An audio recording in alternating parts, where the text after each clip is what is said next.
Welcome, welcome to Tell Me Your Story, New Paradigms for a New World. I'm Richard Dugan, your host. Hey, thanks for joining us here on the program for this special edition of Tell Me Your Story, New Paradigms for a New World, giving you choices and knowledge of those choices to help make your dreams come true.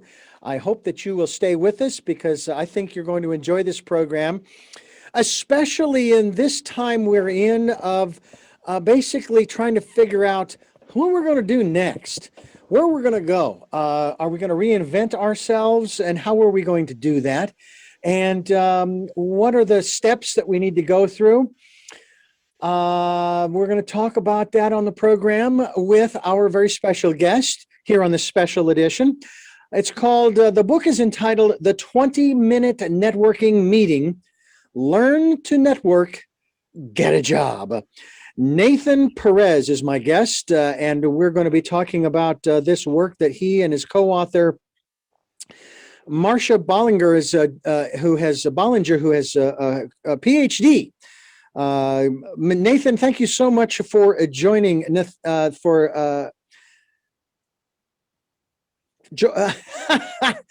got stuck on the words here. Thank you so much for joining us here on the program. It happens sometimes. Yeah. Thanks, Richard. It's really good to talk to you again. Thanks for having me on the show. Absolutely, absolutely. Now, I have not attended any actual meetings online. All right. I've produced programs such as this one online. We're using Zoom, folks. I mean, on the one hand, who isn't? Well, there are a few people who aren't, and that's fine. You use whatever works best for you.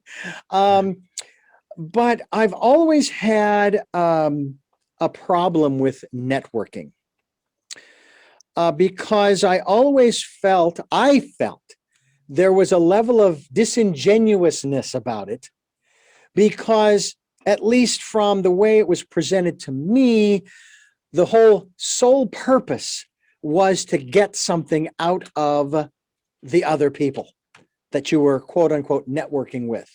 I always had a problem with selling advertising because the bottom line was the bottom line. And yet I was always told, no, you're establishing relationships. But for what purpose? And it's taken me a long time to make a shift. Talk to us about that mindset that I know a lot of people have, that they go into sales not to create relationships for the purpose of creating relationships, for the purpose of having a community and a network, but for the purpose of making money, which again, there's nothing wrong with. I don't get me wrong, but I always, from my idealistic viewpoint, always thought it just didn't seem right to me. Talk to us a little bit about that. Yeah, sure. Well, maybe the best way to start is establishing what networking is not. And what networking is not is about kind of what you said. It's not being all, slick and smooth and hey, and dropping names and being kind of all salesy. Networking really is just about the obtainment of information and information exchange. Now, there are many different purposes for networking, and there are many different outcomes for networking, but the truth is you're sitting there in the meeting, everything that happens from the beginning of the meeting to the end of the meeting is just about information.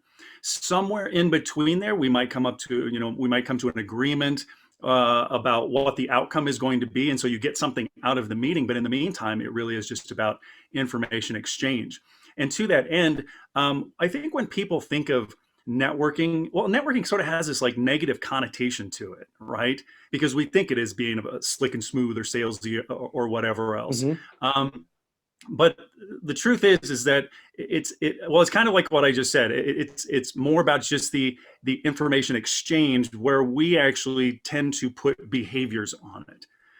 So the behaviors would be being slick and smooth and working a room and name dropping and being salesy. But that's just our perception on the whole thing. But really, it's just information exchange. Okay. And I was taught in a multi-level marketing program that information is power. And I would have to say that there's certainly some truth to that. But the question actually is more important: what kind of power? And we've seen in just the last few years in our own country, let alone around the world, how information has been used almost as a weapon. It's been, Yes. information has been weaponized. It's not just used to gather information. And then, of course, there are people who have a problem with people gathering information about them. And here's the rather interesting dichotomy, I'll call it, or paradox even. When you go online and you go to a website and you sign up for something, let's say you sign up for an account, even if it's free, there are terms and conditions. Now, Right. the traditional response to who reads those terms and conditions? I mean, really, have you ever sat and read that whole thing, the fine print? 9 times out of 10, no, never read it. But somewhere in there, and I remember seeing a 60 Minutes piece on this, they actually scrutinized terms and conditions of a lot of very popular websites in particular, let alone free software and so forth. That basically you are giving away your personal information and you don't even realize it. And then you're even told that and you continue to do it. You don't read the terms and conditions, you still agree, and so on and so forth. And so when people get upset about somebody collecting information on them, I'm going, I'm sorry, you don't have a leg to stand on. You gave that away because you refused to read the terms and conditions. Right. So when it comes to information, do we need to define what information we are talking about? Yes. Yes. This is very important. It's going to dictate exactly what your networking meeting would, any kind of meeting really, is going to look like. And that information, or I should say the questions that you end up asking in a networking meeting is, it is completely reliant on the research that you have done ahead of time. Right. And in this context, and what we're talking about is you're hoping to gather a specific kind of information from any one particular person that you are meeting with. So if you do all this research, so for instance, if I do research on you, Richard, and I know you do podcasting and you've been in radio and maybe a few other things, then my questions are probably going to be geared around podcasting and radio, or maybe those other things. I want to know this very specific stuff from you. So it's not, you're not really flying blind and trying to figure out what it is that you're trying to figure it out. You're already prepared to ask for this information by way of the question development. Does that make sense? Oh, yeah. Yeah. Well, and then that information, I was going to say that information is what takes us to the next step and whatever it is that we're trying to achieve, especially through the networking. It's multi-level marketing has always had a bad name. I think a part of one. I was actually suckered into going to an Amway meeting. They wouldn't tell me what it was about, and it's like when I got there and I found out what it was, I was ticked. Not that they don't have good products, but because of the formula they use for bringing people in and doing all that stuff. And the same thing existed. I went to work for a multi-level marketing company, but I worked on the inside. Now, this is where I heard the phrase over and over again, information is power. What they produced was an audio tape and booklet series on how to get your entrepreneurial business moving forward. Now, then I worked for another company when I moved to Santa Barbara that kind of did the same kind of thing, where they sold these monthly subscriptions to these booklets for buying, I think initially it was buying houses. And then they added to it buying cars. And the real irony for me was that I hated the job because I just didn't feel like the people that were calling us, because they were inbound calls, really needed this thing. There were other ways, a real estate agent in particular, when you're talking houses and what have you. But people would call up, they would put the stuff on their credit card and so forth. The irony for me hating that job was I was really good at it. In the last 3 weeks, I was in the bonus room, which is like a raised fishbowl off room, where they served you lunch and a lot of other perks. And, and again, my sales were through the roof. And I remember telling my dad how much I disliked the job. And he says, Richard, you could sell ice cubes to Eskimos. And and I thought about that for a while. I thought, well, yeah, but do I want to? And Right. so this is the point I'm trying to bring out here that I want you to talk about is I've heard this also. No matter what you're doing, no matter who you're talking with, you are in sales. Even if there isn't a monetary exchange, you're trying to sell something, an idea, a concept, a philosophy, yourself to prospective mate or partner. We're always selling. We don't know what the exchange will be.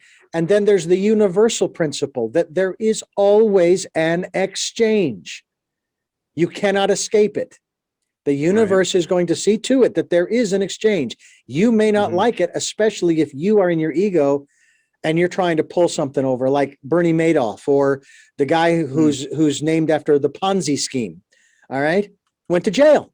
There's the exchange, kids. So talk to us about that aspect of networking, and again, using your definition there of networking and sales in that context. Right. Well, I think that's the big difference between, how I mentioned how people kind of view networking, where it can be that salesy thing, and then what it really, really is built on, which is relationship building. And there's a huge difference, especially on the other side of the table. So when someone sits across from someone else, and their approach is to sell themselves, well, that we can feel that. We can feel this is more like a sales pitch. What do you want from me? What's this going to be all about? But I think any salesperson and someone who's particularly good at it will tell you actually what's at the foundation of good salesmanship is the relationship building, getting to know someone. There is a very, very important, there's two elements to relationship building, and that is trust and familiarity, right? And the more that we talk to one another, the more familiar we get with one another, whether that's sitting in one meeting or if it's over the course of time. But the more that we actually get to know more about one another, the more familiarity, the more that seeds trust. And then once there's trust and familiarity, then anything else that you may be, quote, selling, well, now people are a little more willing to listen. But if from the outset it's about selling, then that's what your whole meeting is going to be about. In fact, not just your meeting, but it will define your relationship. That's how it all starts. And in terms of relationship building, if that's how you're going to start, then that's how people are going to view you going forward. It's kind of hard to walk back from that too. If your first meeting was about a sales pitch and then your next meeting you meet up, that's exactly what the expectation is already going to be. This is going to be more sales as opposed to just having a discussion. Yeah.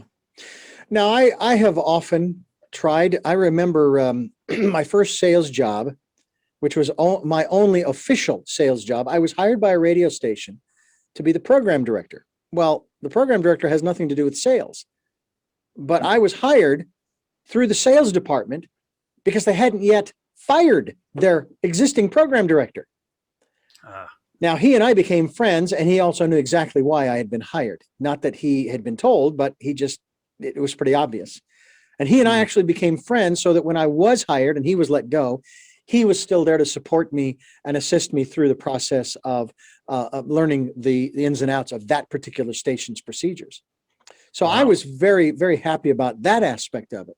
I'm not happy about the fact that this was done rather surreptitiously, Yeah. So that was very unfortunate. But however, the day that I was called back to the radio station to assume the position, I was actually on the road heading for my very first sales call that had the contract ready to be signed. And oh my gosh, I was so frustrated because I was so excited about getting this signed and getting a check and oh, great, we got some new advertisers on the station.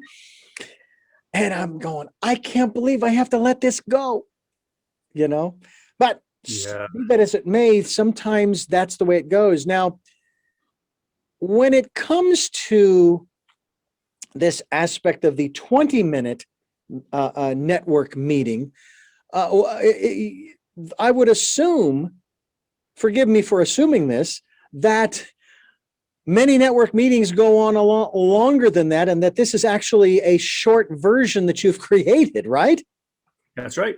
Yeah, that's exactly it. I think most people kind of think that networking is supposed to be, at least an hour long, or the longer the meeting, the better. And that's really not the case. In fact, that's usually why people say no to networking, is because it's not a great use of either person's time. So and lots of broken promises too, right? So hey, I just 20, 30 minutes of your time, that's all, and then the next thing you know, it's an hour. But if you really think about what you end up discussing, what the real importance of the meeting is all about, then you realize that that can be distilled down into 20 minutes. So if you, for instance, you think about a typical sitcom, that's 30 minutes, Mm-hmm. including commercials. Even that's kind of long, but you take out the commercials and you get down to the real plot line, and then you have a really, really short meeting or short show. And it's the same thing in this case.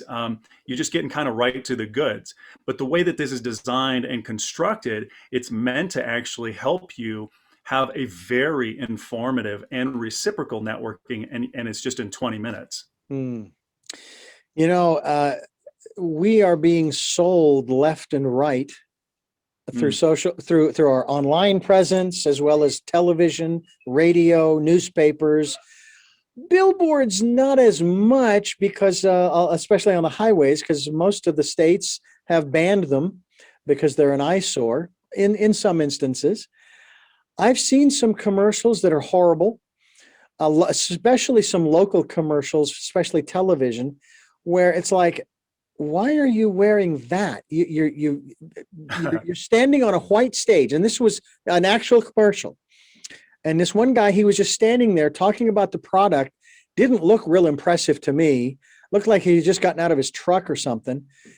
And yet the product that he was talking about was a little bit more than what someone would be talking about. And it's like the shirt tails were out, his dirty jeans. And again, I don't know what point they were trying to make with the appearance.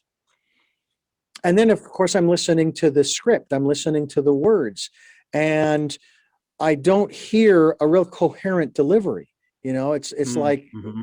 who wrote this? A 5-year-old? Right, Although there's some right. pretty intelligent 5-year-olds out there, and I don't want to disparage 5-year-olds, mind you.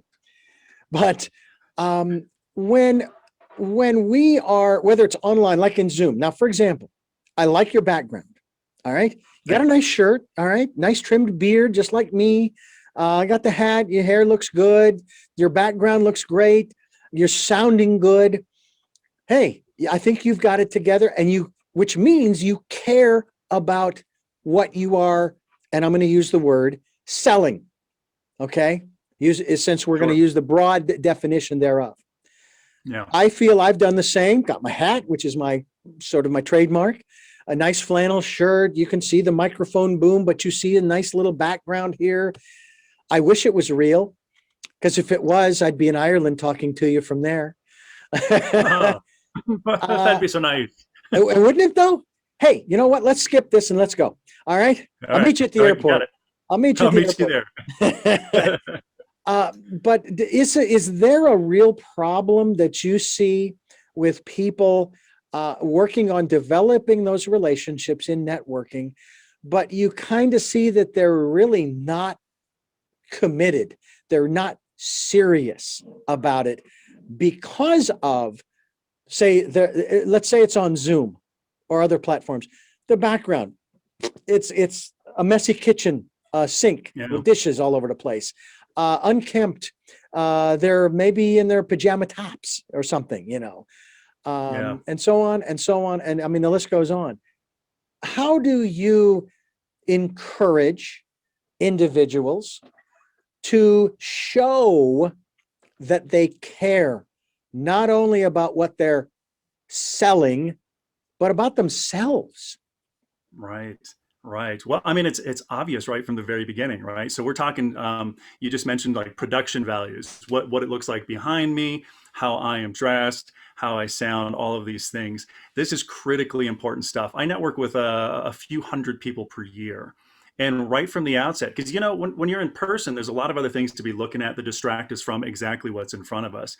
But with video in particular, you've got them right here.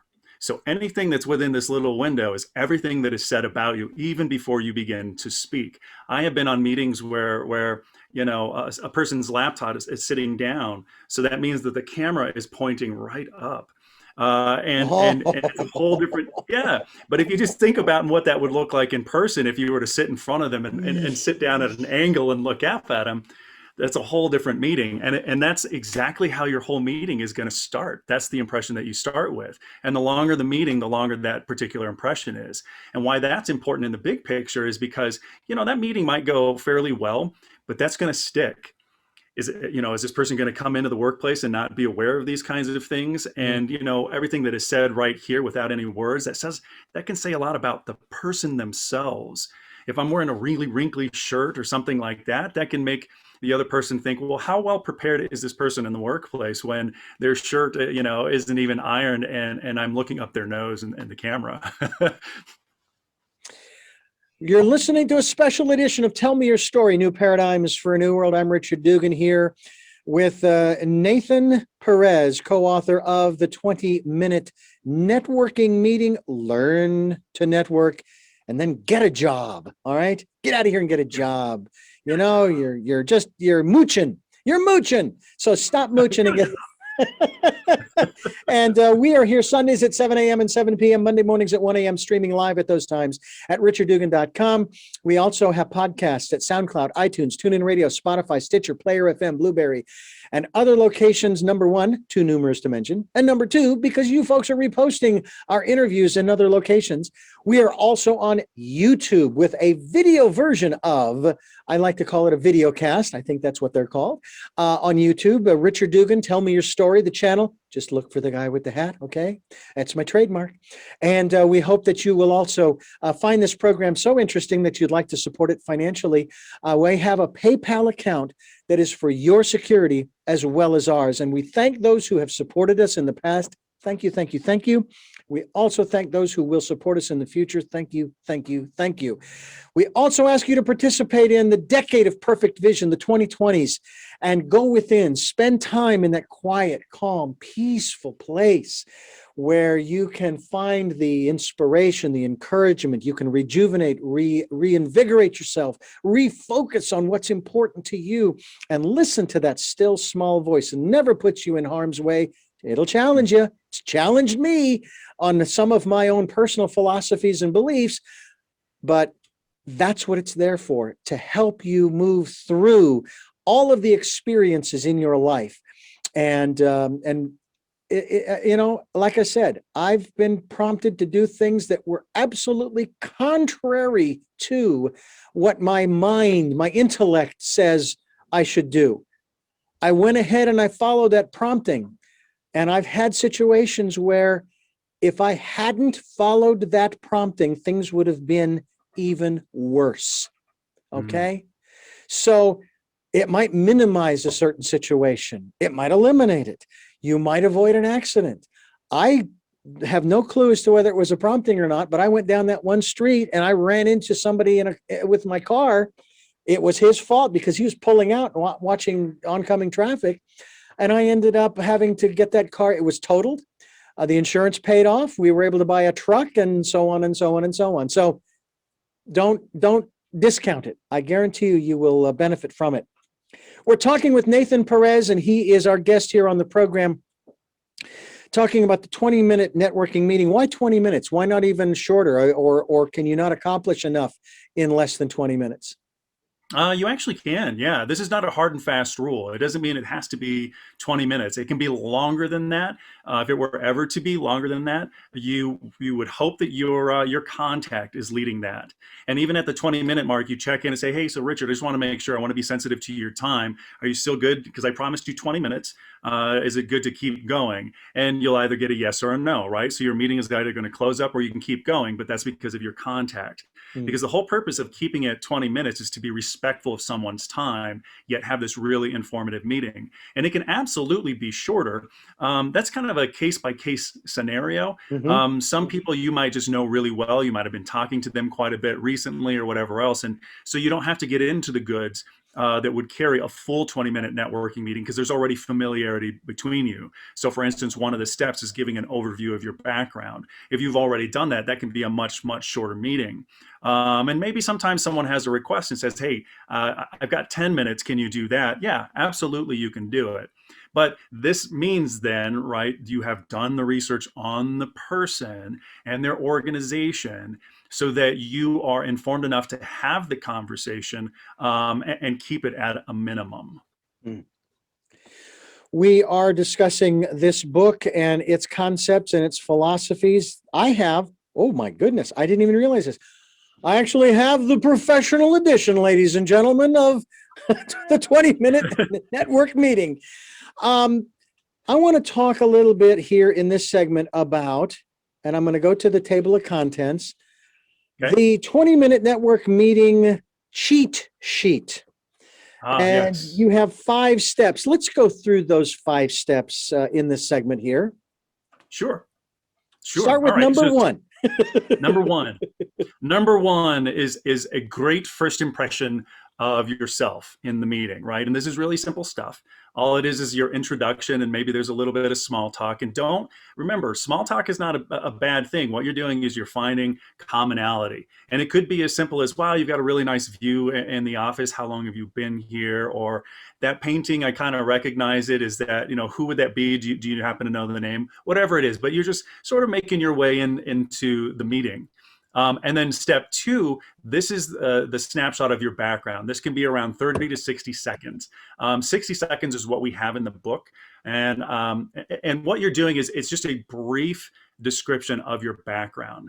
It's comprised a little bit of what you've been up to, some highlights from your background, and some other specifics around it, including maybe past titles. Now, for those of you that might be in sales or business development, for instance, maybe part of it's about you. Maybe the rest of it is more about why you're there, right? Maybe it might be about your organization or your products or what have you. But it's really short, right? The idea here is between 30 and 60 seconds. Is that you're reserving all of your time for the great discussion. And the great discussion is step number 3. That's the bulk of your meeting. It's around 12 to 15 minutes long. And it's comprised of 5 key questions. All right. And the first 3, I'll talk about 4 and 5, but the first 3 are very specifically designed for your contact. The idea here is that you're hoping to kind of get the unique wisdom or knowledge that perhaps only that person could give you. Now, I'm going to contrast that. So for example, if you are trying to inform yourself around your job search or career development or sales, business development, whatever it may be, you can read all kinds of books and you can read all kinds of posts and listen to podcasts and all these things. But what you're doing is you're trying to kind of piecemeal together some meaning for yourself. But when you meet with people, that's the shortcut. You're sitting across from someone who may already be in the position or have walked the walk and has very specific answers to your very specific questions. So that would be steps, or I'm sorry, questions 1 through 3. The 4th question, and this tends to be the one that really throws networkers, yet is a major objective of your networking, and that is asking for more names. More people to network with. And people kind of freak out about this. They don't want to, people don't want to give names, and this is already uncomfortable and all these different excuses. But we got to try to remember, if that person said yes to your meeting in the first place, that means that they wanted to help you. So they're likely to help you out there, right? Plus, it's a networking meeting. This is a question that's sort of expected to be asked, in a networking meeting. And then the 5th question, so if that last one is what kind of throws the networker, this is the one that surprises your networking contact, but in the most positive way. And this is the end all be all. When you have a networking meeting, even if it's short, something happens, the phone rings, whatever else, this is the last question that you want to ask in the meeting. And the question is, how can I help you? How can I help you? This is really undervalued in the business world. The business world tends to be kind of transactional, You've got something I want, I've got something that you want. Maybe that involves some money. We do some exchange and then kind of off we go. But if we're talking about networking being relationship building, this is a critical question to ask. And what it does is it allows people to kind of remember you fondly. because you're that kind of person who was in that meeting. And when people remember you fondly, they tend to remember you first professionally. So you always want to ask this question. And then after that, so that's the discussion. That's step 3, and it's comprised of all of that. Step 4 is just wrapping up the meeting. No long goodbyes. If you're on video, you wave, you say goodbye. If you're in person, you shake hands. And then the 5th one, you tip a hat. You do a cheer. You might even hug each other. Yeah. And then the 5th step is following up. Is just following up afterward. There are 2 kinds of follow-up. There's immediate, so that's right after your meeting, and then over the course of time. But it's just those simple 5 steps. And the way that we've constructed this is that each step has a time limit. And that's what keeps you at that 20 minutes. Yeah. Now, you don't necessarily have to set an alarm clock. You just have your clock there and just be mindful thereof. It's the same thing here. All about mindful. Exactly. This is Tell Me Your Story, New Paradigms for a New World. I'm Richard Dugan, and we are talking with Nathan Prez, and he is co-author of the best-selling, and I keep finding new things on the cover, Nathan. This is a signed copy, folks. I actually received a signed, thank you so much, signed copy of the 20-minute networking meeting, Learn to Network and Get a Job, here on Tell Me Your Story, New Paradigms for a New World. We hope that you will enjoy this. And the website, we need to give people a website to go to so that they can find out more about what it's all about. Where should we send them, Nathan? You can go one of 2 places. You can go to 20mnm.com. So 20mnm stands for 20-minute networking meeting. Or you can go to nathanaperez.com. You'll see more about me, but you also read about the books there as well. Can I get a packet of 20 M&Ms while I'm there? Sure. Chocolate's your thing, Richard. Well, there's a special spot there for you. Fantastic. We are talking with Nathan Prez, who is co-authored with his. Now, I'm curious as to why is it just because of her schedule that she hasn't been able to join us on this particular program? Marcia Ballinger, PhD. Ballinger, beg your pardon. Ballinger, PhD. That's true. She has, so what you're seeing here is 2 different things. So Marcia has a firm of her own, and she does her stuff. And then with the speaking, I speak professionally on this material and mine. So once in a while, we've been together a couple of times, but usually it's just each of us, spreading the word on the material individually. I'm curious too. I'm looking at the cover. You've got a clock up there. It has the hour hand at 5 and the minute hand at 4, which is 20 minutes. Nice piece there. And what looks like the inside of an office space, maybe not exactly a meeting going on, looks more like a break room per se. But I know that even through imagery, and we talked about this in terms of, for example, production values, and then this Zoom video cast that most everybody can watch on YouTube. But even on the cover of a book, let alone say your business card, which I know a lot of people, I haven't ordered many business cards lately because you haven't been able to give them out. But your online presence, as well as your production values in your videos and so forth, all of that is really important in that respect. Are there certain things, especially when we're talking about images, again, website, book, etc., aside from production values in audio and video, that the mistakes that you have seen people make, again, that go back to that aspect of, I understand that you don't have a lot of money, but you still need to show that you care about what you're doing. No, if you're writing a children's book, okay, it's okay to do your business card in crayon. However, you're dealing with CEOs and Fortune 500 companies, crayon ain't going to cut it. Right. Yeah, when it comes to dress and design, you want to dress and design according to how you want to be portrayed by the world. It kind of goes back to that first impression thing that we are talking about. If I'm super professional and I've had all of these wonderful experiences, but I come in all wrinkled and I have an open closet that's behind me, no one's really going to listen to the experiences in the same way, because you're showing us something that doesn't reconcile with what we're seeing, right? It's kind of like saying and doing different things. Same thing. Well, it's a very important aspect, I think. And even though all right, a flannel shirt, it's not too bad looking, but it beats a tank top in the, especially from my perspective. And okay, all right, I'm dating myself. Maybe I'm a little jaded at the age of 60. Okay. I try to keep my beard trimmed. I did have a period of time where it was coming out pretty good there. And I finally, I've looked too much like I just came off the mountain. I need to trim that back just a touch. But it just seems to me, and I get it for Santa Barbara, and it kind of bothered me at first when we would see people who, and this was obviously before 2020, would come into the office for a business meeting, sales meeting, what have you. Tommy Bahama shirt, shorts, and flip-flops. And I'm not saying they got to come in a suit and tie, but it's just like, all right, I get that we're more laid back here on the South Coast. I can appreciate that, but that just doesn't speak to me in that regard. I'm not going to reject anybody for it, but it's just, I don't know. I mean, okay, maybe their shorts were pressed. Okay, they had a nice seam down the side. And there were no wrinkles in the Tommy Bahama shirt. I don't know. And again, I guess it just depends upon where you are and maybe the work you're doing. I mean, if you're working for a surf shop, okay, makes sense, right?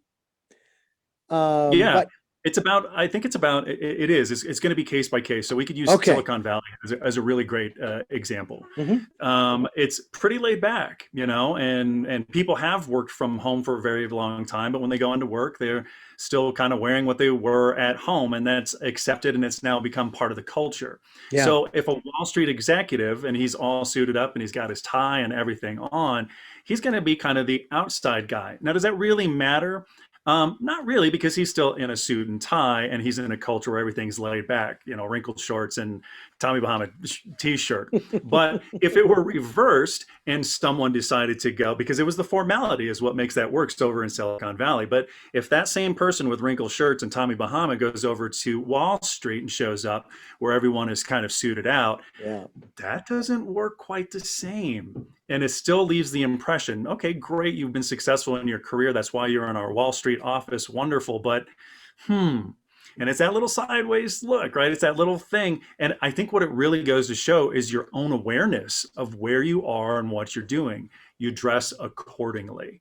If you've ever heard, if maybe you've never heard that if someone requires a tie, right? If like a job interview requires a tie, you go one step beyond and you wear a jacket with it. That's exactly what you do. If it is going to be something that's going to be really, really casual, like you're in Silicon Valley and you know that people are wearing shorts and t-shirts, well, then maybe you can wear some slacks and a dress casual. It's just one knock up. Yeah. And then you're going to be good.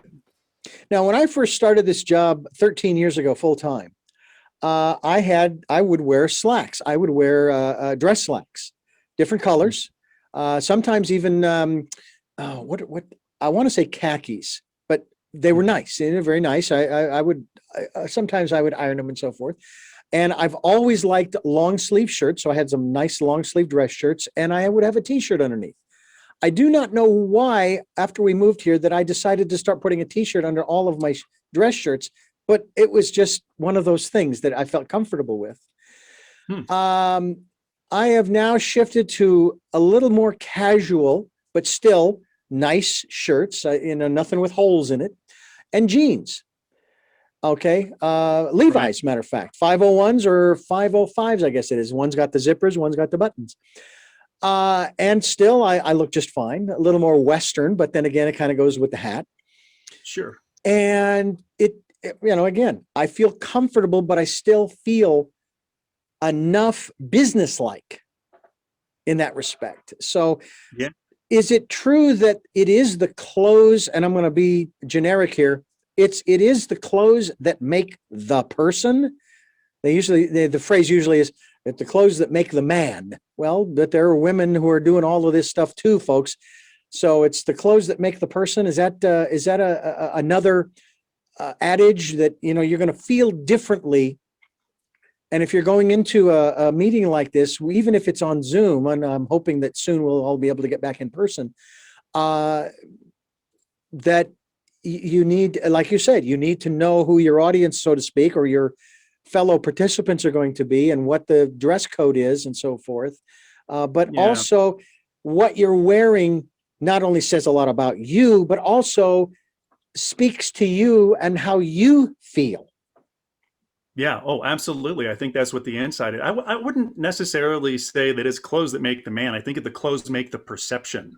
Okay. and and perception is reality. Yes. So if you are hoping to represent yourself and give a certain kind of impression, but you are dressing differently, you are going to give the impression according to what you wear. Should it work that way? Probably not. We should be listening to each other a little more closely and not really care about that stuff so much. But look, again, perception is reality.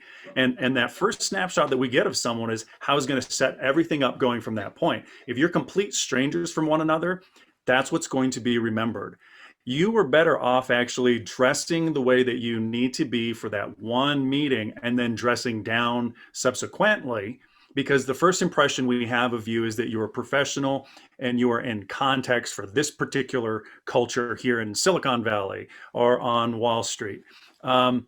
But the other way around is going to have really the kind of the opposite effect. It's hard to come back from it and have people look at you differently than the first impression. That's why the first impression is so critical. It's why we hear about it all the time. Yeah. First impression.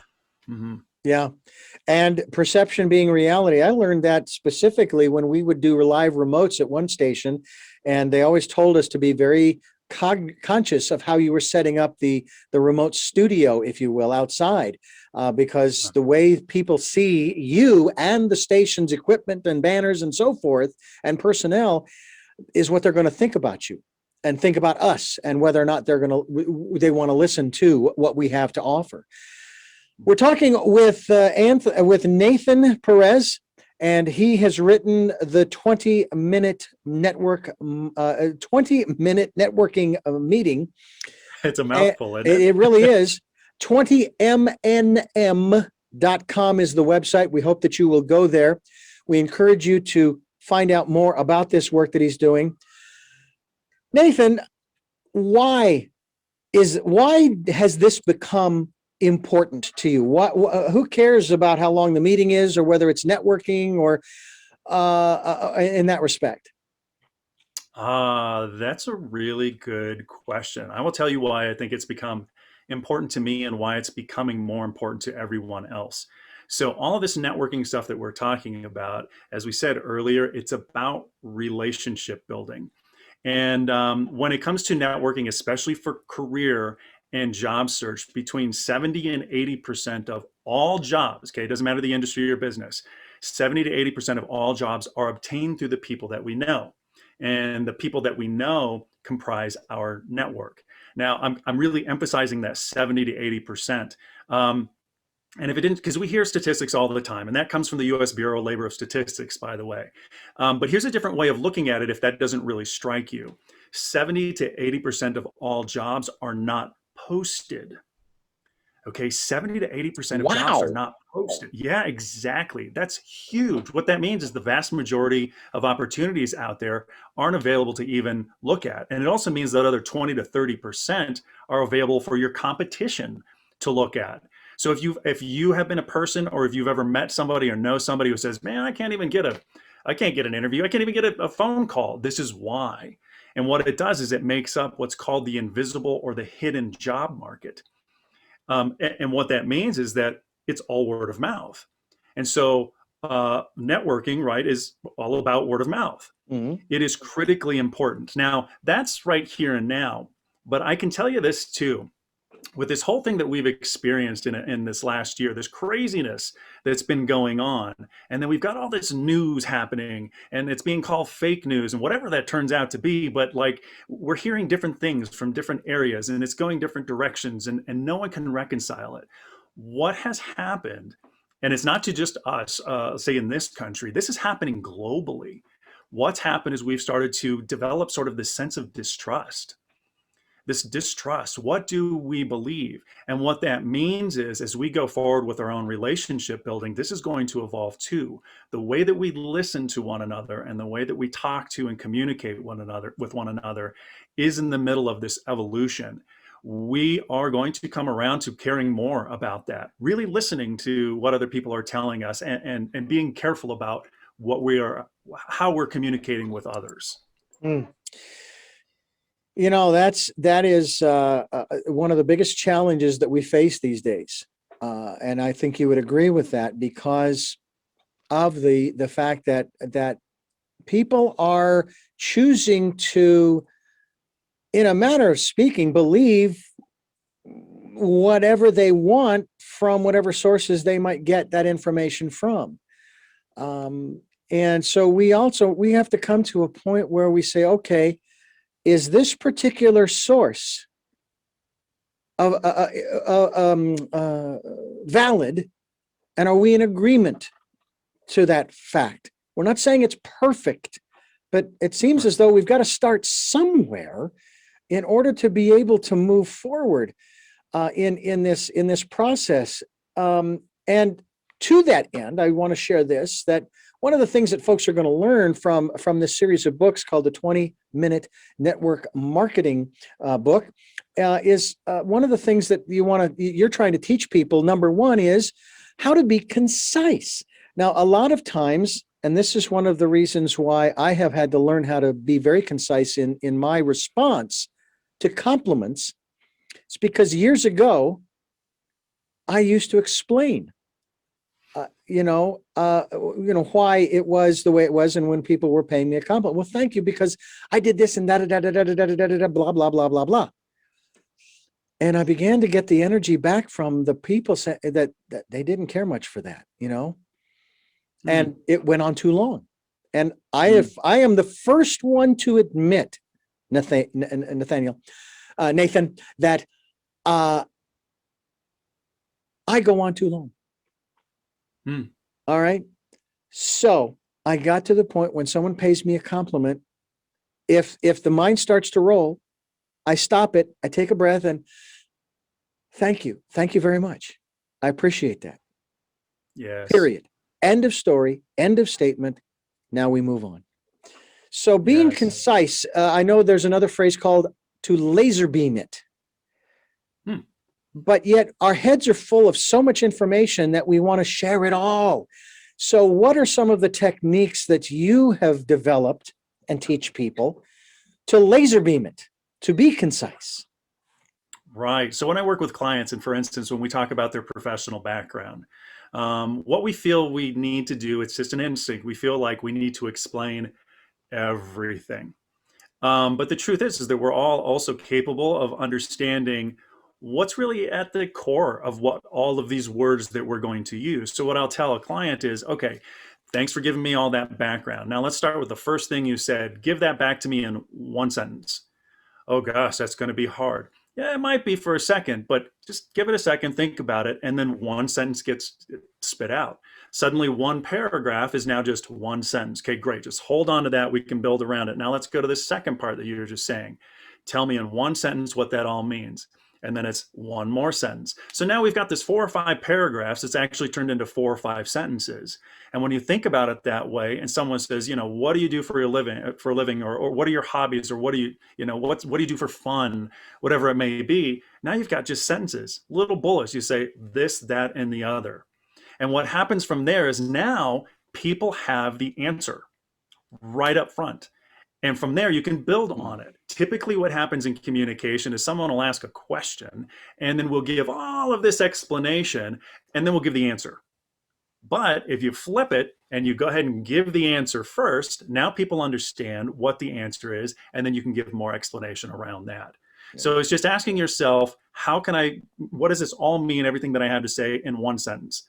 And then here, and then here, and here. And then now you've got something real short to work with. Yeah.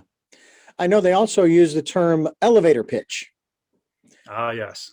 Yeah. Is that pitch, along the same lines? Yeah, a lot of different names for the same thing.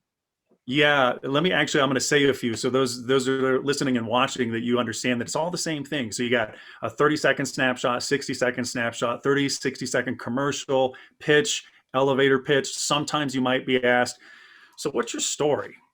It's all the same thing. What someone is asking for, some kind of understanding of just who you are and what your background is, but it is all the same thing. You also talk about asking the right questions.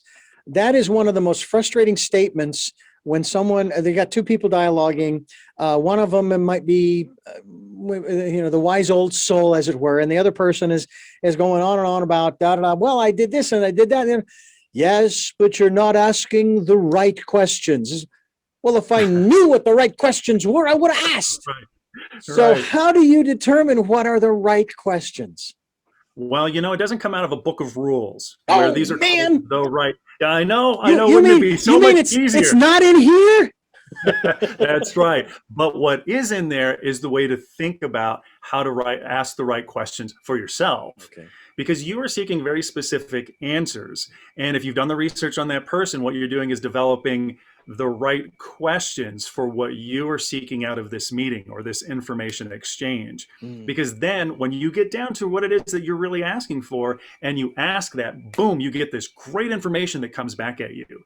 You are going to get the answers to the kinds of questions that you are asking. But the thing is that, Richard, you and I are talking now, and then I may have a conversation later, and you too. But if we were to ask the very same questions of the same people, the answers are going to be completely different. And then was it ever a right question? And was it ever a right response? No. This is why the questions have to be specific so that you get the specific answers that you're looking for. Mm-hmm. Well, and I know too that I will have a guest on multiple times, and I will ask them the same question in each of the 3 interviews or however many it is. And 9 times out of 10, I will get a different response in each of those programs. Right. Yeah. Yeah. And it's intentional because, as I said to my sister once about my personal beliefs, they're not the same yesterday, today, or tomorrow, because I'm still alive. Right. I'm still growing. Right. I'm still experiencing. I'm still curious, and I've gotten some answers to some of my questions, which have raised more questions, and so on and so forth. So one of the other, really quick, please, no, go right ahead.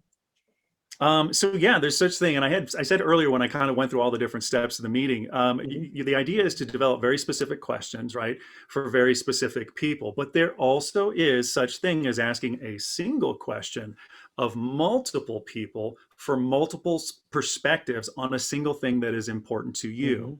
So we're not saying that you can't use the same question with different people, because just like you said, you're going to get different kinds of responses. And even, we're human. So anytime that even when we go to give a response, we will give a specific response to the specific question. And that may be succinct, but the truth is that while we are actually answering that question, 3, 4, 5 other things are occurring to us along the way, but we keep ourselves narrow to be specific in our answer. But the truth is there's still more answers along with what that person was thinking in the first place. So I would imagine this would be why you could ask the same question of the same guest multiple times and have different responses, is because it's not always just one thing.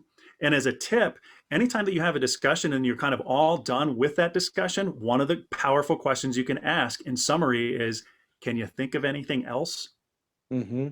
And then that's an invitation for people to give you more response on that singular response that they gave you the first time. I think one of the great questions in interviewing is, so Nathan, we're at the end of the show. Is there anything that you feel we've missed? Or is there a special message that you would like to impart to our listeners? And then, of course, again, that opens that same door. Yes, and again, exactly. I would venture that you would follow the same rule as in interviewing, and that is you always want to ask open-ended questions, meaning do not ask a question that only requires a yes or no answer. Yes. Super important. You're hoping to have a discussion, right? It's the back and forth. That is the information exchange, whether this is an interview or this is a networking meeting. But if the purpose is to exchange information, you can't ask just yes or no questions. People want to help you, but they want to help you in the way that you're kind of asking for help. And if you're asking yes or no's, that's what they're going to give you. Some people might have the wherewithal to kind of maybe figure out what you're really, really asking, and then they'll give you that. But still, it's still like a stab in the dark. So the more specific that you can be, or ask questions that are going to be open-ended and allow someone to talk, that is key. What about the mistakes? I know we've kind of addressed some of them in talking about being concise and asking the right question, but it seems to me that's a separate statement about common mistakes that are made in networking meetings. I would say that the three most common mistakes is there's no agenda, that it takes too much time, and there's no reciprocity. An agenda is a planned discussion, right? And the whole purpose there, if we've talked about time being the real issue, an agenda is a planned conversation, is meant to kind of keep you on track. Mm-hmm. Lots of people kind of commit the sin of just running all over the map. There's no organization to it, and that leaves an impression as to how organized you are with your meetings, or maybe even your thinking. And then taking too much time, we touched on that. People think it takes an hour, and it doesn't. And we want to be respectful and honor the time of other people as well. Plus, of course, that impacts us. But the helping in return, you don't want to commit the error of take with nothing to give in return. And you got to remember too, because people are like, well, what do I give in return? Well, it's the same kind of stuff that you're getting from them. It's information. What you choose to do with that information is going to be up to you. And ultimately, whatever success you're going to have because you've done something with the information. But you really can't expect to sit down across from someone, have them give you their time, their expertise, and their knowledge, and whatever else, and not be able to be prepared to help in some other fashion. So it's no agenda. It is taking too much time, and reciprocity, not being reciprocal. Mm. And quite honestly, that is one of the universal principles that I speak about and certainly live by, and that is that there is always, I mean, you can codify it down into Einstein's statement. There's always an equal and opposite for every action. There's an equal and opposite reaction, and Yeah. sometimes it's not necessarily anything physical or material. It still takes it's still that principle is still in play no matter what's going on, because there's an ebb and a flow in everything. And when we start to recognize that, I think that's real important. Now, I had mentioned earlier to you and our listeners about this being the decade of perfect vision, encouraging people to go within and trust their intuition. Mhm. How much of a role does that play in the context of running a networking meeting, or any meeting for that matter? Oh, it's huge. I run an online career transition boot camp that's called What's Next, and it goes 6 weeks long. And throughout that entire 6 weeks, I tell people you have to listen to your gut. This is one of the most important things that you can do. Now, that's not saying hold a networking meeting off the cuff and then you listen to your intuition in the moment. You do need to be prepared for that meeting. But the thing is that intuition will tell you what kind of research you need to be doing. It'll tell you what kind of questions you want to develop for this particular person. Once you have that locked down, and then you're actually in the meeting, and as you're going along, right? Because I can ask you a question, Richard, and you may give me a response, but I might ask you like a little bit of a follow-up question on that first question. Mm-hmm. And that can be completely informed by your intuition. You should always listen to it. It's just like you said, it will guide you to the place that you need to be or to go, even when our own mind at certain moments is going to completely disagree. It's really, really important. And again, everything that we're talking about in this context, this networking context, is about relationship building. And relationship building is all about people. And people are all about being inside. Some are a little more aware and self aware than others, and some are not. But that is what is guiding us. So it is being prepped, but it is also listening to your intuition during the prep. And then in the meeting, it's carrying that meeting, but also listening to the intuition there. That will carry you forward.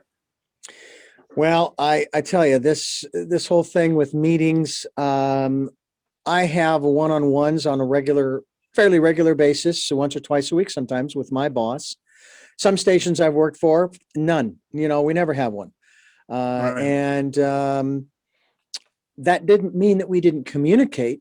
Although I will say that one of the one of the biggest flaws in broadcasting that I have learned over the years is that broadcasters are the worst at communication within the company specifically. They're great on the air. They're great in front of the microphone. But when it comes to communicating within the company, within the station, they're the worst. It's like, why don't we just hold this meeting on air? Okay, then we can really, because we'll be in our element. And I think that's part of the problem, is that we're not in our element when we're sitting in a staff meeting room. Ah, You know? interesting. Yeah, I think Here's a way of looking at it for those of you out there that really relate to what Richard just said. Um, we are always actually in our element. If we are just having conversation and we're relating to things and experience the other person is sharing, that is really no different than sitting across from each other in a coffee shop than if what you and I are doing right now. You and I might sound a little bit different. The energy might be a little bit different, but I imagine our conversation could be very similar to what we're doing right now over a cup of coffee. Rinse and repeat. That's just the way that it is. I've had the opportunity to see this over all industries, everything from Hollywood and broadcast to senior executives, and it's the Hmm. same, the same, the same. If you were just focused on the person and having a discussion, in which case, then you're always going to be comfortable and you're always in your element. Mm. Well, and obviously that's another element here of holding a meeting, and that is that you are comfortable. And I don't mean that, you dress down. I mean, even if it's still a Zoom meeting, I've seen there's this coffee commercial now that shows this guy with a mustache. And the song is basically singing about what the problem is, and that is that they can see your thighs and you're wearing red boxer shorts and so forth. And all of a sudden, he leans over, tilts the camera up, and starts to pour a cup of coffee to try to deflect. And yet it's like what you said at the beginning of the program. Damage is already done. They have Yeah. already seen what they didn't want to see. And so that's why it's so important to be aware of Be aware. be aware of where your camera is pointing and how much it's showing. And again, that goes to the production values. Even in a live meeting, even if it's not recorded, there are still production values that are involved. For that matter, even if you're just doing a phone meeting, if you're just on the phone, it's the same thing, because you don't want extraneous noises around you to interfere with the conversation that's going on, say on a conference call. I know that that's a big issue for a lot of folks as well. So, I think it should be said too here that when it comes to now that we all have video, last year forced us all into using this tech. And the thing is, however conscious of it we may be, we've all grown accustomed to good production values because we mm, see movies, we see television, when we get on YouTube, the people that are doing it really well, and so forth and so on, we can see the good production values. And again, we might not be so conscious of it, but we really can feel when the production values are not good. And that's camera placement, that could be mic placement, what our background is, our wardrobe, the lighting, everything. So it can't be taken for granted. Everybody, to some extent, feels this. yeah, yeah.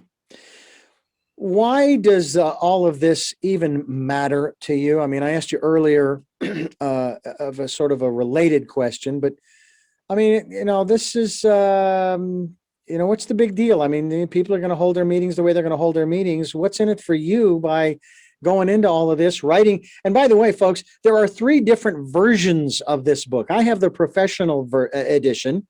There's also the executive edition and the graduate edition. We touch upon that before we wrap up. But why does any of this matter to you? Why bother with this? Because a lot of people say, yeah, business, meetings and stuff. It's not me. I hate meetings. I don't want to go. Even if it is on Zoom and I can leave my pants off and make sure the camera is tilted up right and all of that stuff. It is really important to the human condition. We're changing. And as we change, like this has been something that's building for a very long time, but this thing that happened in this last year, we're all going to feel it, and it's going to be around the planet. And it's changing our behavior and the way that we treat each other. But why this is important in business is because we can't actually do business without people, and people are at the crux of it. And when you're on the recruiting and hiring side and someone quits a job, Mhm. what is said in this world is that people don't quit their job, they don't quit their companies, they quit their managers. That is a Mm. significant difference. I didn't want to leave the whole organization. I think it's a great organization. I love what they do, but my manager, and that was because of the relationship that was there. And it probably wasn't just that one person that felt that way, it was all the people around, and it affects the culture. So with all this material and what we're talking about here, it is about the relationship building, even internally. It's really not about just career development and job search. It's about how we're communicating and connecting with one another, because we can't get anywhere We can't sell anything. We can't develop anything without the cooperation and help of others. It is all about just helping one another without expectation. Yeah. One of my personal philosophies when it comes to working with other people in sharing the information, in doing interviews, in doing projects for people on an audio or audio video standpoint, or quite honestly, anything else. Like this morning when I was visiting a friend of mine, there was an elderly couple across the street who were backing their large Mercedes. It looked like a camper van, okay, and it was huge. And the woman came over and told me what they were doing because I was going to be backing out of the driveway across the street. And we're talking about a narrow street where you have maybe a car and a half width. And so I'm sitting in my truck and I just finished what I was doing and visiting. And they started to back it up. And the woman was trying to help the gentleman to back the vehicle out of the driveway. They were coming downhill onto a roadway that was going up and curved. So the bottom of their rear bumper was scraping the ground, the pavement. And he wasn't really going in the right direction and almost crashed into the curb across the street. This camper van, the road is no wider than this camper van is long. Well, my wife and I just bought a travel trailer, right? A couple of years ago, 2019. And the first time we went to back it into position, we went back and forth and we would switch. She'd drive and she'd get in the driver's seat and try to back it up. And I'd get it. And we were yelling at one another. And we knew we weren't mad at each other. We were just frustrated with the circumstances. So we stopped and we got out. We went into the house and watched YouTube videos to get some pointers. Well, I'm out there with this couple and I said, hold on just a sec, stop. And I had him stop. First of all, roll your window down because she was yelling at him through the window. I said, roll your window down, close the door, and let me see if I can help you because my wife and I have been through this. And even though it's a single vehicle and you only have 4 wheels on this thing, it's still not easy to move around. So I guided them and helped them and supported them and that kind of stuff. And they were able to get the vehicle parallel to the street, on the street, and go on their way to take it to get it serviced.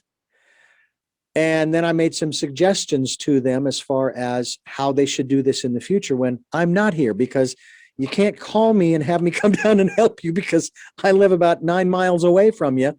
Not that I wouldn't be willing to, okay, mind you, but that what an opportunity for that.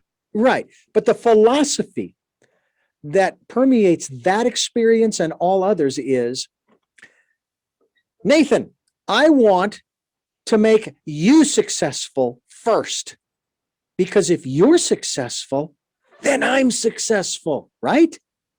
Yeah, right.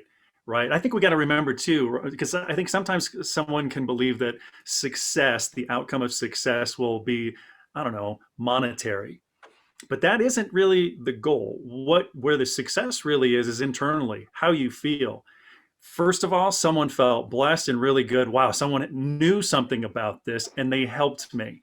We're new at this and he helped me get this figured out and what to think about in the future. And then you walk away from it feeling like I've helped someone. Mm-hmm. And that continues to pass on. And what that can turn into is just simply, wow, Richard, now I know what kind of person you are. You're willing to help someone like this. And by the way, I have a company, I have a business, I have something, whatever else that I can give to you. And the reason I'd be willing to do that all is because I understand what kind of person you are. And I like that. I want that in my life. And same with vice versa. And we do this again with person to person to person, and the world opens right up. Anything that you'd like to learn, anything that you'd like to know, whatever it may be, it just comes back to you in spades. But it really does have to do with the internal, that internal thing inside of you. Absolutely. It's one of those aspects of our lives that we don't think about much. And that's one of the problems I know that a lot of people have. And again, this is the perception of businesses and especially corporations, the big ones, Fortune 100 or Fortune 500, is they don't care about you. They don't care about what you're doing and why you're doing it and helping you. I mean, we've all been through and probably are going through some financial struggles. So I've learned over the decades My best tact is not to call up the credit card company or the utilities and scream and yell at the person on the other end of the phone, because the other person on the other end of the phone has nothing to do with the rules. They're Right. just taking the calls. They don't deserve to be spoken to that way. So I go in from the position of, they've already said no. So the worst thing they can do is confirm that by saying no. So Mm. I'm going to go in there with a great attitude, appreciation for the product or service they provide, and then say, look, I need some assistance. I need some support. I need some help during this time. And what is there a program you have available? Blah, blah, blah, blah, blah. Maybe the product I just received from Amazon, for example, not what I ordered, or it's defective. And I call them up and I say, look, here's the situation. Of course, they have great protocol that they have set up. Okay, no problem. Return it. And here's what you do. And dot, dot, dot, dot, dot, dot. And problem solved. Your money will be refunded. And you don't generate, because again, it goes back to that, for every action, verbal or otherwise, there is always an opposite reaction. And that Yeah. person, Right. but even more than that, Nathan, and I'd love for you to talk to us about this, especially in the context of meetings, networking meetings. What you put out energetically, sorry for putting my hand in your face. What we put out energetically goes out to the other individual or individuals and impacts them. You actually alluded to that a little while ago. And I've shared this with my wife many times. Works in cardiology. She works with patients all the time, and she's worked with some very high profile individuals over the years. Used to work for Mayo in Phoenix, in Scottsdale.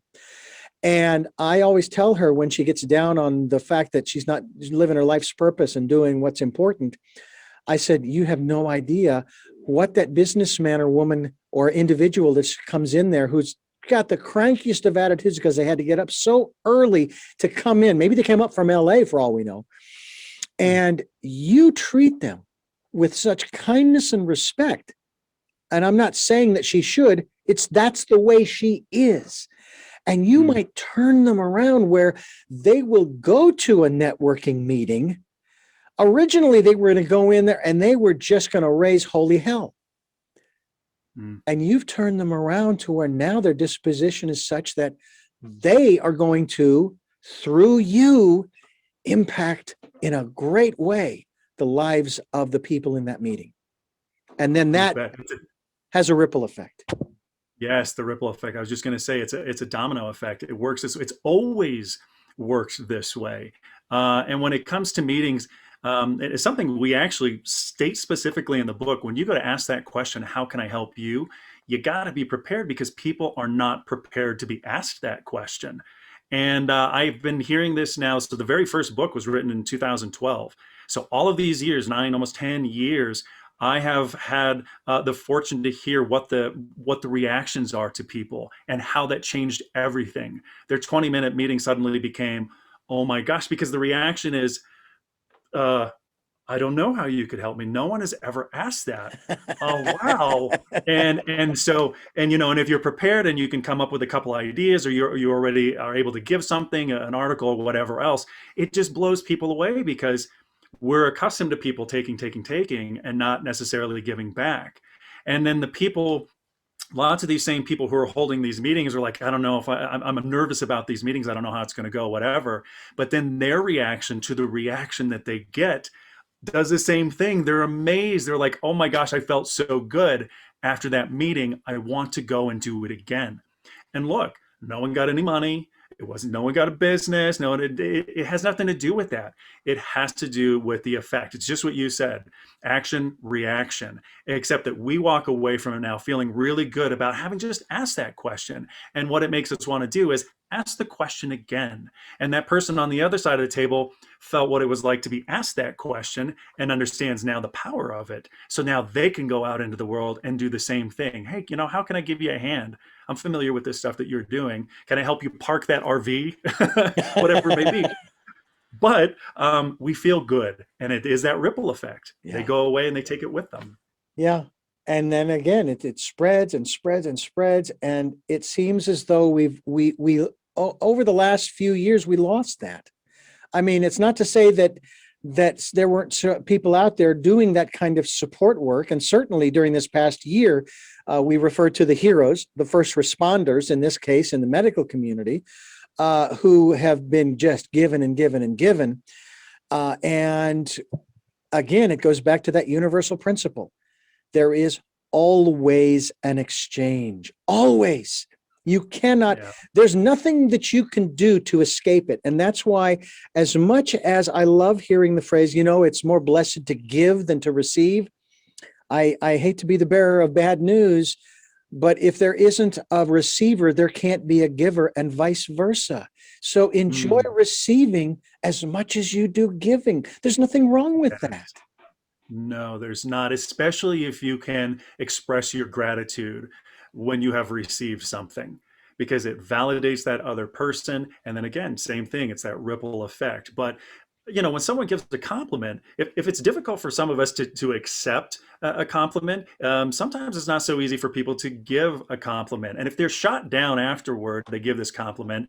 Why do I want to go out there and potentially get shot down again when I go to give a compliment? Mm. But when you can genuinely, authentically say, thank you so much for saying that or for mentioning that, that's encouragement to the other person. You both feel really great. That person will continue to give compliments, and we might too. We'll accept them and we'll go and give them.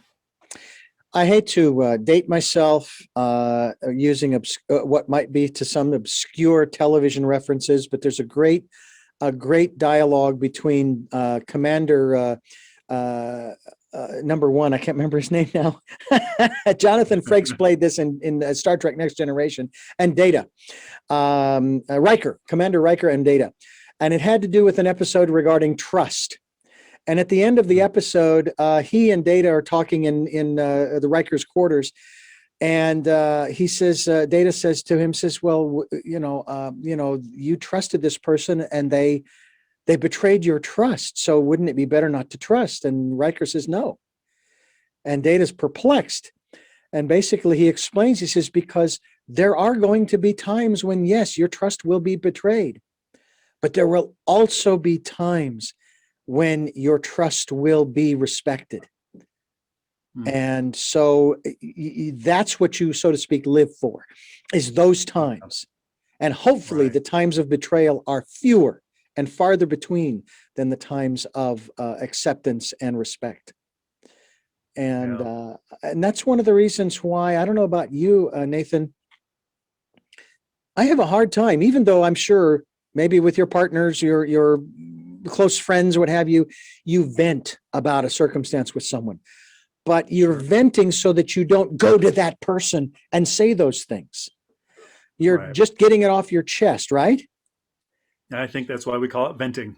So we need those kinds of networks of individuals that we can turn to, and also be there for others as well, so that they can release that with permission, obviously.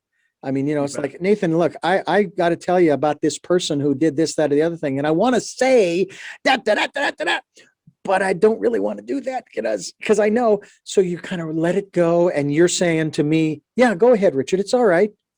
Let it out. And, because A, I'll feel better. And B, I won't take that with me to that person. Yeah. I think it's a testament to how important people really are. So for instance, if we feel that we need to vent, I mean, we could do that any old time. We could close the door and scream and say all the same words that you would say to a human being, but how do you feel afterward? You might kind of still feel the same, but that is the appreciation that we have for someone who will listen, because even if they have nothing to respond, you just wanted to vent. You feel like someone took you seriously, validated your feelings and your thoughts.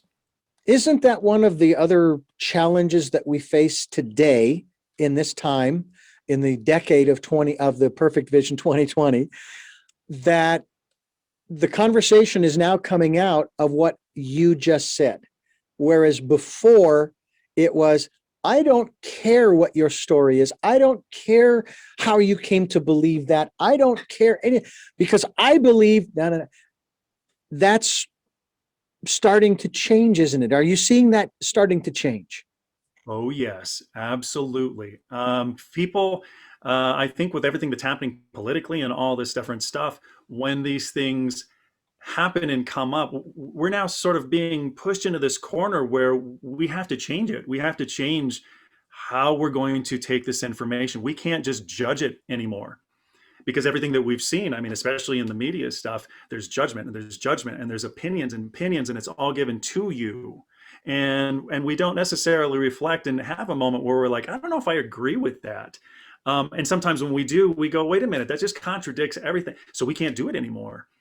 And it is changing. I see it every single day. And like, I work with many senior executives, and their attitudes are changing about like I think sometimes senior executives, they kind of have a reputation of just being about themselves. I'm going to get myself to where I need to go. Mm-hmm. But the truth is, they have all the same fears and needs and everything that all the rest of us do. And attitudes are changing. So now minds are open about who we can talk to, who we can ask for help, that we can ask for help in the first place.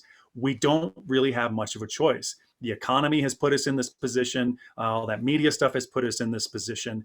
It's affected our professional lives, our personal lives, and it's not just in this country. It is around the world. We don't have a choice. Yeah. We have to actually modify our own behavior. Well, I'm glad that there are people like you around to help us to do that through, in particular, your work through the 20-minute networking meeting. Learn to network, get a job. And one of the other aspects before we wrap up that I'd like for you to address, and that is that second half. We've already learned how to network. We've learned how to hold a meeting. You've got this wonderful book and the chapters and everything. Now it's time to go out and get a job. And in a manner of speaking, when I go for a job interview, and of course, sometimes it won't go that far because they look at the resume or the information they've been given about you and say, no, this person is not for us, for our company, and so forth. But let's say I get to that interview. Isn't that along the same lines of a network meeting, even though it's only two? Or could be three, because you may have other members of other departments there too. Kind of. I mean, if we're just strictly talking information exchange, yeah, that's the overlap. And in an interview, you would also be expected to give someone of your background, right? So that people can understand what you're talking about. It's exactly what you do in a networking meeting too. But in a networking meeting, if you are doing research, if you are asking informed questions, which is informed by your research, then you're asking very specific things. What you're actually doing is covering more ground about specific information you're hoping to gather here. When you're in an interview, what you're mostly doing is giving information in the other direction, because they're asking more about you as it relates to what they are looking for. So definitely there's overlap, and basically anything that you would read in the 20-minute networking meeting is all stuff that you can use in the interview. Just instinctually, you'll know what pieces are going to go where. But so there's overlap, but they're different. Yeah. And to that point, I should probably clarify also an informational meeting. They're different. Some people will ask me, what's the difference between a networking meeting and an informational meeting? An informational meeting tends to be more about narrow and deep. So Richard, I'm going to ask you everything about podcasting, specifically podcasting. A networking meeting, I might want to know about podcasting, but what your career track looked like, or what else you end up doing with it. I'm covering more ground. Well, and to quote Sergeant Schultz from the old TV series Hogan's Heroes, I know nothing. I know nothing. Now, how many different types of, this may sound like a strange question on one hand, but how many different types of meetings are there when it comes, and again, we'll keep it in the confines of business. Gosh, so you got a sales meeting, you got marketing meetings, you have business development meetings, you have cross-functional or internal meetings, you have interviews, you have, there's a bunch of different kinds of meetings. What's interesting though is that all of them, it comes down to one thing: information exchange. Okay, in this that meeting, was the I key. need to tell you this. Yeah, that was the key. This meeting, I got to tell you this, and I need to learn this from you. You call it whatever you want. It's always going to be in that context an informational meeting. Yeah, very interesting. Yep. Let me ask you before we wrap things up about your background in, say, the business or corporate world, your work history.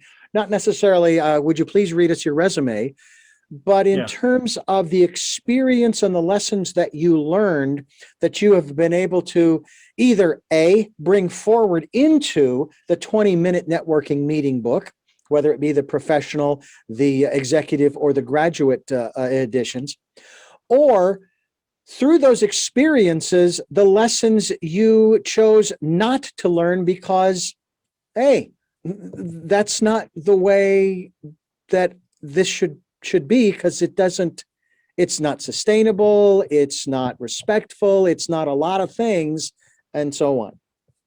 Right, right. Well, first I'll say the biggest lesson that I learned out of all of my experiences that it's all about the people. It's all about people. And I'll kind of go backwards. So these days, I'm an executive career and job search coach. I've been doing this work for about 7, 8 years. I'm a professional speaker in the career realm. Before I started working with individuals, I was in the retained executive search industry. Did that work for about 15 years. So if you've ever heard of a headhunter or executive Yeah. recruiter, that's the kind of industry. But I wasn't one of those. I was the research guy. I'm the guy who would go and find the candidates for the recruiters to go and recruit. Simultaneous to me doing all of this, and this goes back to my first career, I was a professional actor and writer. I'm a union guy. I'm a formally trained actor, Bachelor of Fine Arts. And if you've ever heard that an artist has to have another job in order to survive, that was definitely me. So I kind of developed this professional career concurrently with my theatrical career. I wasn't good with food service. I would forget to put in orders and all these different things. But as time went on, I was the worst server. And I learned that, and I thought, okay, I need to learn these other skills. And I had this draw to business. So they kind of drew a parallel. And being in the entertainment industry, and Richard, I know that you understand and agree with this, you kind of have to know people. Yeah. Something that's drilled into you. You got to go out there and network. That was always what was being said. So by the time I ended up getting into the executive search industry and meeting who is my co-author, Marcia, I had all this networking experience. And because she was in the retained search world, it was the same thing. It had to be around networking. All those things came together. And then once I left that industry and became a professional speaker, all of everything that I was doing theatrically, speaking in front of people, in front of cameras and so forth, came together as a professional speaker. I use those tools and skills all the time. And now with retrospect in that experience, I can help individuals by telling them, look, this networking thing, for instance, it's just a skill. And it's like any other skill, it can be learned. Just needs a little bit of process and practice, but basically you're just having discussions. Yeah. We're talking with Nathan Prez. He is the co-author of the 20-minute networking meeting, Learn to Network and Get a Job. It is at 20mnm.com so that you can continue to find out more about Nathan, about the work that he and his co-author have done, Marcia. And we also hope that you will maybe pick up a copy. Before we close out here, what's the difference between the professional, the executive, and the graduate book?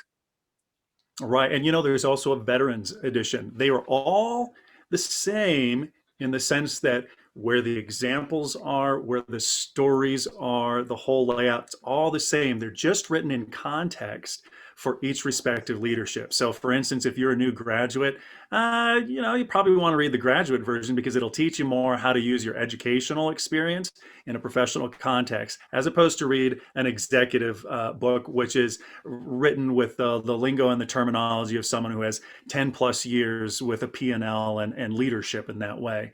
Then there's the veterans one. That was from the end of 2019. That was published. That's pretty straightforward. Anybody who's coming back into the civilian world. And then the professional edition is for anybody who is not any of those others. Okay, I got you. That's why I have the professional edition, because I ain't any of the others. Yeah, right. I love it. I love it.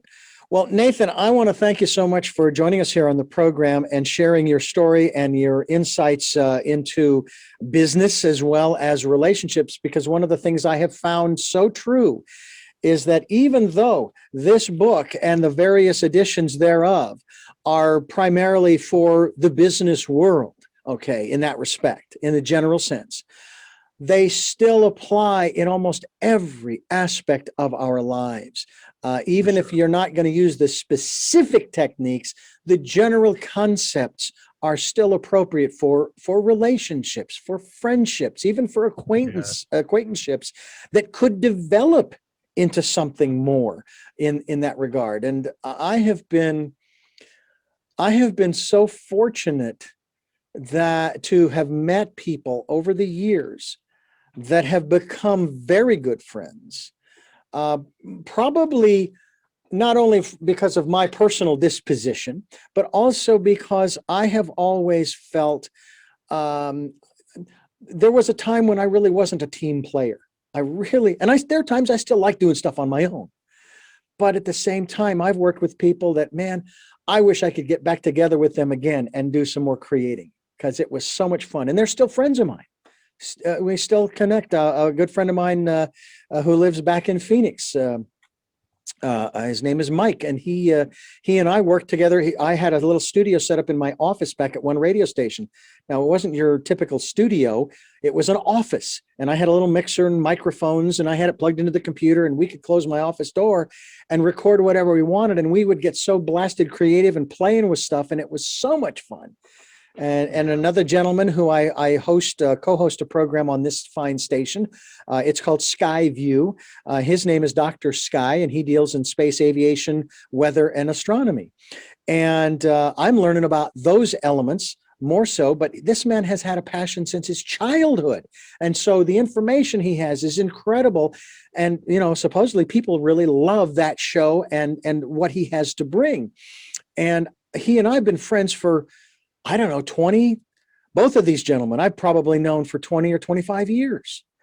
So it's fantastic. And there's a line from an old Harry Chapin song that somewhere along the lines goes, I love the old friends more than the new friends, because the old friends know where you know where you've been, and they know where you're going. And it's not to disparage the new friends. Don't get me wrong. I did not hear that in the lyrics. What I heard was it's those old friends that they've been with you through those hard times. And hopefully the new friends will be there with you as well, and you with them through their hard times. So, and I have had great compliments on this program. And the last interview that I did was with a chief sergeant from the Air Force. And we had an hour and a half interview, like you and I have just spoken for an hour and a half. And I could not believe the words that came out of his mouth when he said, "I can honestly call you my brother." And I just thought, wow, that's the kind of exchange that touches. That's the kind of an exchange. No, it's not monetary, but it's not all about money, folks. Is it? Right. Is it? You sure, Nathan? It's not all about money? I am dead sure. Yep. It is not about the money. Okay. Well, but wasn't it Tom Cruise who said, "Show me the money"? Come on, Nathan, show me the money. Tom Cruise. That was him. One final question. Can you give us your best Shakespeare of To Be or Not to Be? I can give you, "No, noble mistress, 'tis fresh morning with me when you are by at night. I do beseech you chiefly that I may set it in my prayers. What is your name? Admired Miranda, what's dearest to the world?" And I think there's some more after that. Now, when was the last time you performed that? Well, it's going to date me, Richard. Probably, it's got to be at least 10 years. Okay. So you've held on to that in your memory for all this time. Now, yeah, it's still in there. That's one of the things that is so incredible to me, and I have so much respect for actors and who I don't know that I would be able to do that because I haven't mastered the art of memorizing. My acting coach back in Phoenix years ago used to tell me, what you want to do is you want to paint a picture in your mind of those words. You want to paint the story in your mind so that when you're saying the words, you see the story. Now, that's just one technique. And I have a very vivid imagination, but that's one I would really have to work on. So when I'm watching television programs or movies, I'm actually seeing if I can create those stories, or am I hearing the story and can I see that story in my mind's eye when I'm listening to the dialogue? So I have a great deal of respect for you and other fellow actors who can remember after years. And obviously that must have been something that you performed that was meaningful to you, that really struck a chord with you, that you've remembered those words.